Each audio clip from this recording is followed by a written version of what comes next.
Bom, dando sequência ao quadro de distribuição de frequências de variáveis quantitativas do modelo Sturges, a gente já aprendeu como calcular a amplitude total, que é a primeira etapa, como calcular o número de classes K, que é a segunda etapa, e para isso a gente antes tem que identificar o log de n, que é o log do número de amostras na base decimal, e a terceira etapa se refere a calcular a amplitude do intervalo de classe. E a gente chama essa amplitude do intervalo de H. E o que é isso? Vai ser o tamanho de cada intervalo nosso. Por exemplo, façam de conta que nosso H fosse 5. Nós sempre distribuiríamos nossos dados, nossas faixas seriam 5. Nós pegaríamos o menor valor dos nossos dados, supondo que fosse 100.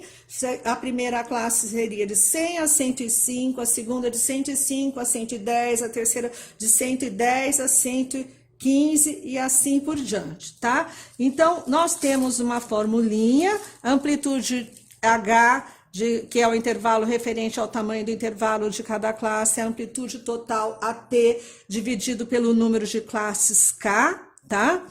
Essa amplitude em gestão, normalmente, na grande maioria das vezes, a gente arredonda para o número inteiro seguinte, porque nós estaremos trabalhando com números normalmente elevados, tá? E aqui eu trouxe dois exemplos para vocês. O primeiro exemplo, faço de conta que fosse dado, já é dado, nós já calculamos, a amplitude total dos nossos dados foi 305. E nós já calculamos o número de classes K, que deu igual a 6. Como o nosso H é igual à amplitude total dividido por K, seria 305 dividido por 6, que deu 50,83.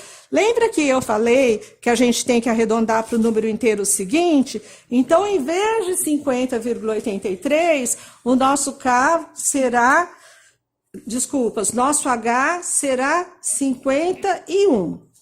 O próximo exemplo que eu trouxe é a mesma amplitude total, 305, mas o nosso número de classes é igual a 8. Na nossa fórmula, a amplitude total, 305, dividido por K, que é o número 8, tá? Isso vai dar 38,12. E eu falei para vocês que o H a gente sempre arredonda para onde? Para o número inteiro seguinte.